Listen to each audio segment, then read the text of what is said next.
క్రీస్తునందు ప్రియమైన సహోదరి సహోదరులకు ప్రభువైన యేసుక్రీస్తు వారి దివ్య నామములో శుభాలు. నూతన జీవిత అనుదిన దైవధ్యానంలో మీ భవిష్యత్తు గురించి ఎటువంటి గందరగోళం లేదు. 119వ కీర్తన 105వ వచనములో, నీ వాక్యము నా పాదములకు దీపము, నా త్రోవకు వెలుగై ఉన్నది. నేడు చాలామంది తమ భవిష్యత్తు గురించి గందరగోళంలో ఉన్నారు. వారు ఏ దిశలో వెళ్ళాలో లేదా ఏ నిర్ణయం తీసుకోవాలో తెలియక అంధకారంలో ఉన్నారు. అయితే అలాంటి వారికి దేవుని వాక్యంలోనే ఒక శుభవార్త ఉంది. యోహాను సువార్త 1వ అధ్యాయము 9వ వచనంలో, నిజమైన వెలుగు ఉండెను, అది లోకంలోనికి వచ్చుచు ప్రతి మనుష్యుని వెలిగించుచున్నది.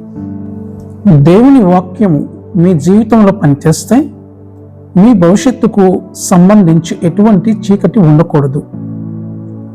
దేవుని వాక్యము నిజమైన వెలుగుగా ఉండడం వలన అన్ని విషయాల గురించి సత్యాన్ని వెల్లడిస్తుంది.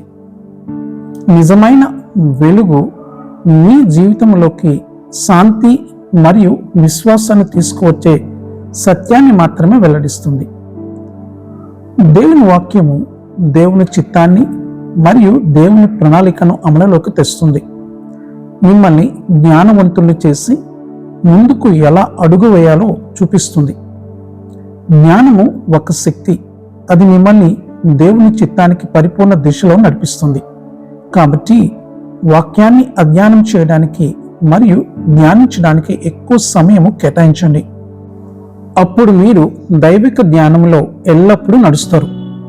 మీరు దేవుని వాక్యాన్ని మీ జీవితంలో కనిపిస్తే అది మీ అన్ని వ్యవహారాలలో మిమ్మల్ని నడిపిస్తుంది. తద్వారా మీరు జీవితంలో తెలివిగా వ్యవహరిస్తారు.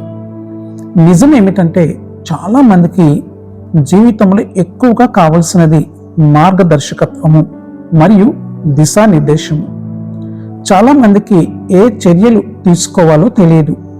వారు మార్గదర్శకత్వం కోసం ప్రార్థిస్తారు, కానీ వారు ప్రార్థించినప్పుడు కూడా దేవుడు వారితో ఎప్పుడు మాట్లాడుతున్నాడో వారికి ఖచ్చితంగా తెలియదు.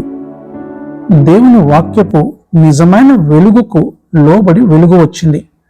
మీ జీవితం ఎప్పటికీ ఒకేలా ఉండదు. ఆమేన్.